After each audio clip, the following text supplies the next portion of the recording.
আসসালামু আলাইকুম দর্শক, গত কয়েকদিন ধরে আবহাওয়া একেবারেই খারাপ যাচ্ছে। আমাদের অধিকাংশ পুকুরেই মাছ ভাসতেছে। শুধু আমাদের না, প্রায় 80 থেকে 90% চাষির পুকুরে মাছ রেগুলার ভাসতেছে। এর মধ্যে কারো মাছ মারা যাচ্ছে, কারো ভাসার পরে নানাবিধি পদক্ষেপ গ্রহণ করার পরে আলহামদুলিল্লাহ মাছ সুস্থ হয়ে যাচ্ছে। কেউ বুঝতেছে না পুকুরে মাছ মরে যাচ্ছে। আসলে এটা ভাগ্যের উপর নির্ভর করতেছে। অনেকেই কোনো ট্রিটমেন্ট না করেও সুস্থ হয়ে যাচ্ছে, অনেকে অনেক ট্রিটমেন্ট করার পরেও মারা যাচ্ছে। তো আলহামদুলিল্লাহ আমাদের এখন পর্যন্ত কোনো ক্ষয়ক্ষতি হয়নি, রেগুলার মাছ ভাসতেছে। এতে দেখুন এরোটর চলতেছে ডাবল স্পিড, দেখানোর জন্য যে আমি স্যালাইন দিচ্ছি আমার পুকুরে, স্যালাইন এবং ভিটামিন সি। তো আমি এখন পুকুরের মধ্যে আছি, এখনও চারিতরে অন্ধকার হয়ে আছে, আসলে ক্লিয়ার বোঝা যাচ্ছে না।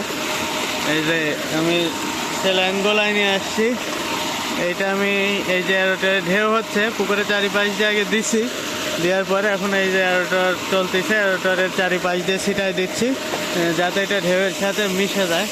তো এখানে আসার পরে একটা জিনিস লক্ষ্য করলাম যে আমার পুকুরের দেখা যাচ্ছে যে 60 থেকে 70%, মানে 60 থেকে 70% মাছ আমার এই এরোটরের পাশ দিয়ে ভিড়ে আছে। যখন আমি এখানে স্যালাইন দিতে আসি তখন আমাকে দেখে ভয় পেয়ে চলে গেছে। এই সাইডটা প্রচুর মাছ আছে, আসলে অন্ধকার, সেভাবে বোঝানো যাচ্ছে না। ক্যামেরার কোয়ালিটিও যে একেবারে ভালো তা না, অন্ধকারের জন্য বোঝা যাচ্ছে না। ক্যামেরার যতটুকু কোয়ালিটি আছে, যদি আবহাওয়া পরিষ্কার হতো তাহলে বোঝা যেত যে এখান থেকে কী পরিমাণে মাছ আছে। প্রচুর মাছ ভিড়ে আছে। এই মাছগুলো আলহামদুলিল্লাহ যে এই কারণেই মাছ সুস্থ থাকে। যখন পুকুরে কোনো অক্সিজেন সরবরাহ থাকে না, তখন দেখা যাচ্ছে এই মাছগুলো চারিতরে এলোমেলো হয়ে থাকতো এবং অক্সিজেনের স্বল্পতা হয়ে যেত, মাছ মারা যেত। এখন এই যে এখানে চলতেছে আমার মাছটা, যেখানে যে নতুন অক্সিজেন পাচ্ছে এখানে এসে মাছ ভিড়ে আছে। আলহামদুলিল্লাহ যদি এটা আমার চলতে থাকে তাহলে এই মাছগুলোর আর কোনো ক্ষতি হবে না। হ্যাঁ, ক্ষতি হতে পারে কোনগুলো, যেগুলো সাইড দিয়ে যে পুকুরের পাশ দিয়ে ঘুরতেছে, সঠিক অক্সিজেন সরবরাহ হচ্ছে না, সেই মাছগুলো কিছু কাটতে পারে।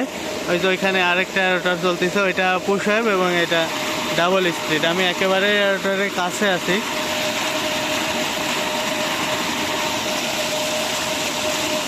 তো বর্তমানে মাছ চাষে এরোটর একেবারে প্রয়োজনীয়। যাদের সুযোগ আছে পুকুরে লাগানোর মতো পরিবেশ আছে, আসলে সব পুকুরে তো আর বিদ্যুৎ থাকে না। যাদের বিদ্যুৎ আছে তাদের মনে করি আমি যে পুকুরে এরোটর লাগানো উচিত।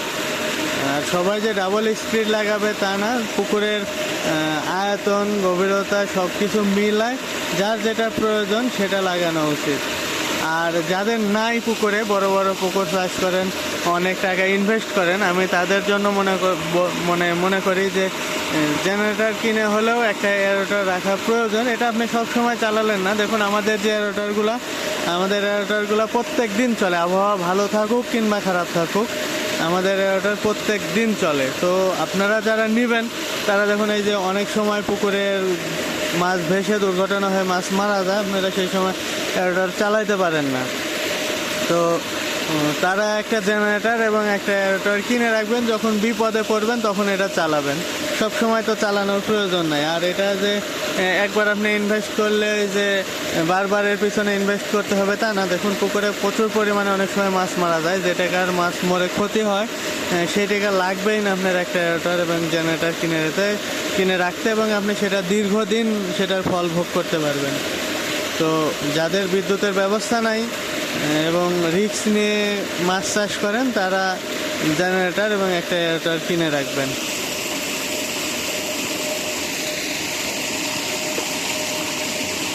এই যে দেখুন মাছ হয়তো হালকা হালকা বোঝা যাচ্ছে,